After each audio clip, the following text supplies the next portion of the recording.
¿Y cuál es la postura de la Iglesia Católica en cuanto al estudio de los embriones? ¿Cómo la Iglesia lo ve? ¿La Iglesia está totalmente en contra de que haya estudio con embriones? Bueno, ¿O se pueden conseguir embriones? No sé, ¿nos puede usted explicar cuál es la postura católica?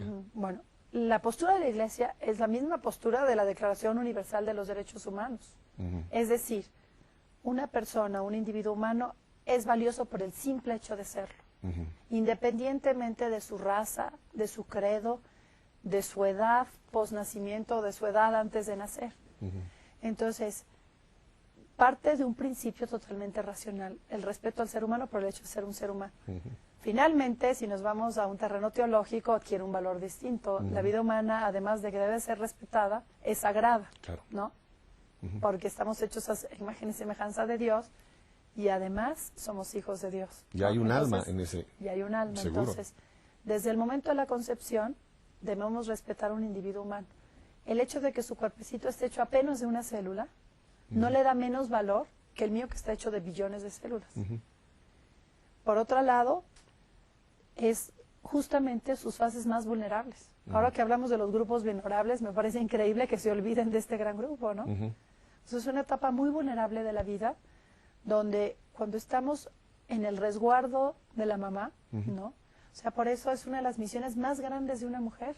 Una mujer es un santuario de la vida. O sea, cuando gesta, cuando lleva esa vida dentro de ella, no hay mejor lugar para el que esté, porque está protegida por ella. Por eso es tan antinatural que una mi mamá pueda pedir o permitir un aborto. Va totalmente contra su naturaleza. Así está creada la naturaleza hasta en su estructura biológica, ¿no? Que sea dentro. Ahora, con todas estas técnicas nuevas, por ejemplo, los bebés de probeta, los podemos fabricar. Entonces, sacan los óvulos de adentro del cuerpo de la mamá, sacan los espermatozoides del papá y realmente la vida inicia en un matraz, en un vidrio de reloj en el laboratorio. Ahí es donde se da la concepción. Y entonces hay la fuerte tentación de utilizar esos pequeños embrioncitos porque están afuera. Y lo más terrible es que un embrioncito, si se le deja desarrollarse a su séptimo día, ¿sabe qué va a hacer? Se va a tratar de adherir al vidrio del matraz. Porque él sabe qué es lo que le corresponde hacer. Pero es terrible que ese bebé no tenga una estructura, ¿no? Que es el útero de su mamá, que lo acoja con calor, donde se pueda implantar y a través del cual pueda alimentarse, pueda oxigenarse y pueda continuar su vida. Que entonces esa sería la fase de embrión post-implantatorio. Y en ese momento se crea una relación de la mamá, pero no es parte de la mamá. Eso es otro gran error. Es un individuo diferente porque su genética es diferente y eso lo puedo demostrar con la ciencia. Su inmunología es diferente. Es decir, es otro ser humano. Y para mis queridos legisladores se los dijimos varias veces. Identificamos dos corazoncitos. Un corazón late 60-80, que es el de la mamá, y el otro late 120-140, que es el del bebé. O sea, no hay duda que hay un ser vivo, que es un individuo humano, y que es un individuo humano diferente al de la mamá. Relacionado con la mamá, porque es su hijo, pero finalmente es otro, no es el mismo. Entonces, para los estudios científicos, ¿hay algunos otros caminos que no es el matar embriones? Exactamente, entonces, nunca, aunque podamos curar a muchas personas, nos podemos permitir usar un embrión, porque es un ser humano que además es altamente vulnerable, ¿no? No puede protestar. Hay otra alternativa, por ejemplo, para el tema de las células madre embrionarias. Las células madre son células que se ha visto que tienen posibilidades de curar algunas enfermedades. Se pueden obtener de dos grandes fuentes y la diferencia hace enorme la cuestión ética y enorme la cuestión práctica.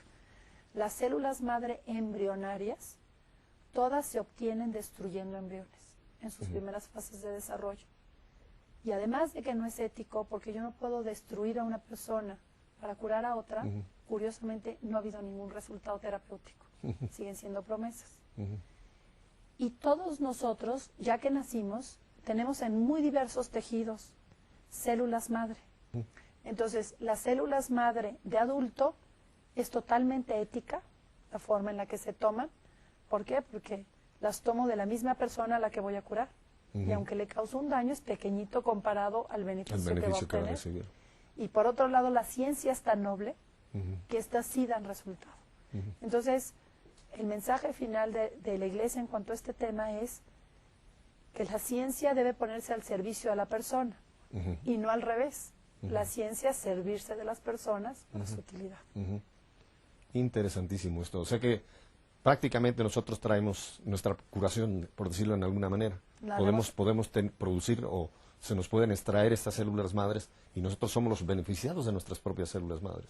Exacto. Fascinante esto. Un campo totalmente de investigación muy nuevo, pero fascinante para invitar y decir que la ciencia es noble, ¿no? Yo les digo constantemente a mis alumnos y les digo, hay un dicho que dice, Dios perdona siempre, el hombre a veces, la naturaleza nunca. Entonces, cuando verdaderamente uno pone al servicio de la ciencia, mi querido profesor Lejeune decía, el límite de la ciencia es el respeto de sus propias leyes, de las propias leyes de la naturaleza. Exacto. Es decir, si yo respeto la vida del embrión, si yo respeto el quehacer científico, indudablemente va a haber frutos no solamente éticos, ¿no? Sino también frutos desde el punto de vista prácticos. Pilar, le agradezco tantísimo esta interesantísima entrevista que hemos tenido, primero por conocerla a usted, conocer su vida, y segundo por todos estos datos que nos ha dado, que son vitales para conocernos y defender la vida a nosotros, especialmente los que nos llamamos hijos de Dios. Así que yo le agradezco mucho la apertura de su casa, de su corazón, y siempre empiezo este programa con una oración, pero hoy lo quise dejar al final.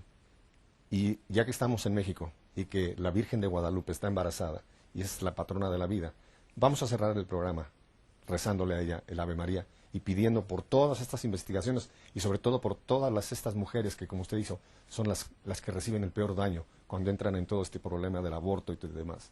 Así que nos unimos. Y yo quisiera encomendar también, y pido que todos encomendemos, tenemos un proyecto en CatholicNet, que es donde trabajo, por la conversión de los legisladores y los médicos que hacen cosas que están en contra de la vida, es decir, que promueven la cultura de la muerte. Tenemos que rezar por su conversión, o sea, todos en un grado mayor o menor nos hemos sido convertidos, entonces no hay que olvidar que si convertimos a uno de ellos, estamos convirtiendo muchos corazones. ¿No? Ya lo oyeron, así que Pilar nos ha pedido este compromiso y lo vamos a hacer, orar por todas estas personas que legislan por la vida de la muerte o la cultura de la muerte. Virgen de Guadalupe, te decimos, Dios te salve, María, llena eres de gracia, el Señor es contigo, bendita tú eres entre todas las mujeres, y bendito es el fruto de tu vientre, Jesús. Santa María, Madre de Dios, ruega por nosotros los pecadores, ahora y en la hora de nuestra muerte. Amén. Que Dios la bendiga, Pilar. Tuvimos el gusto de conocer a su marido, así que conocimos también a sus chicos. Que Dios la bendiga y va a haber el fruto enorme que vamos a tener con lo que acaba usted de compartir con nosotros. Espero que así sea. Y a ustedes, hermanos, pues desde Ciudad de México, les digo que si Dios nos concede una semana más de vida, aquí estaremos nuevamente en nuestra fe en vivo. Que Dios los bendiga hasta entonces.